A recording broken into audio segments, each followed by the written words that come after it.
این لحظه یک قصه عجیبه و قصه تربیوی برایتان نقل میکنم درباره حیات زن و شوهر. بعد آنی که شیخ رقیب با همسرش بار اول جدایی اعلان کرد چنین گفت: به خانه پدر و مادرت رو. زن در جواب گفت: من هیچگاه به خانه آنها نمی روم و از این خانه هیچگاه زنده نمی برایم. شیخ گفت: من تو را جواب دادم، تو دیگر برایم لازم نیستی، از خانه من برو. زن در جواب گفت: من نمی روم تا وقتی برآمدن مهلت عده و تو مرا پیش کرده نمی توانی تا این مهلت و در این مدت تو مرا باید تأمین نمایی. شوهر گفت: این چی سرکشی و بیشرمی؟ زن گفت: من تو را از سخنان الله تعالی زیاد جزا ندادم.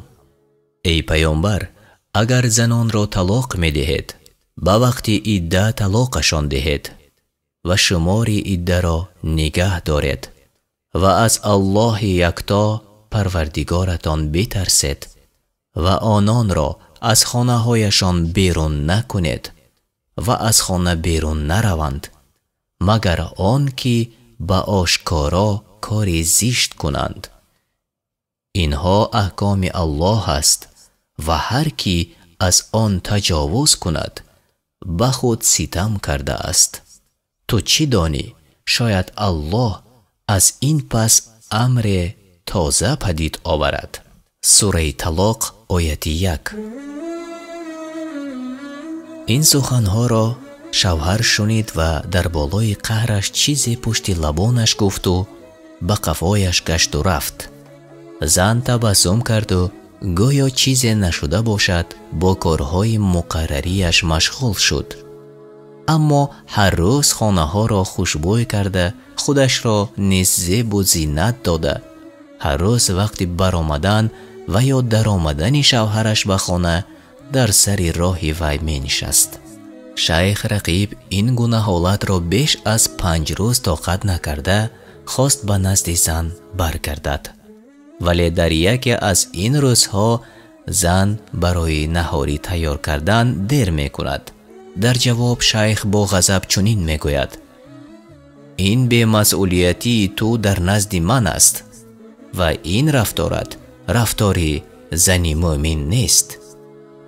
زن گفت: در برادران مؤمن خود 70 سبب‌های خوب جوید.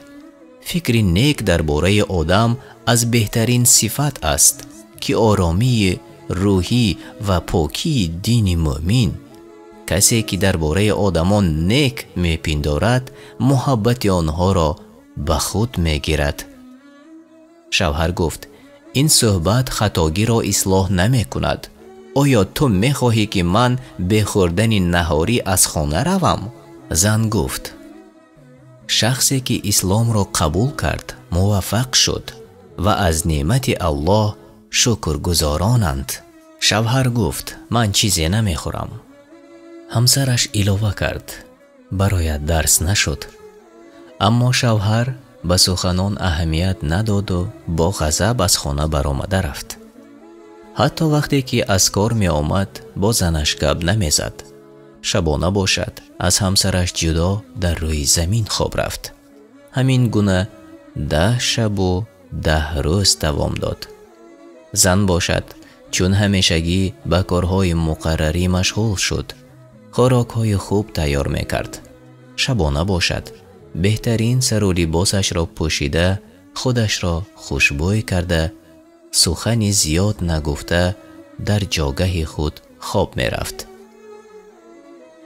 شب 11 باشد شوهر چون مقرری به پایان خواب رفت، اما دیری نگذشته به نزد همسرش به بالا برآمده خواب کرد. همسر خنده کنان پرسید: تو چرا بالا برآمدی؟ شوهر گفت: من غلطیدم. زن گفت: عادتاً از بالا به پایان می افتند، اما تو از پایان به بالا افتیدی.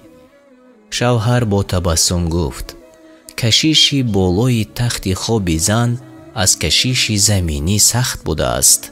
اگر همه زنها مثل این زن می بودند، جدایی بین زن و شوهر نمی شد و تمام نافهمی های عائلوی از بین می رفت.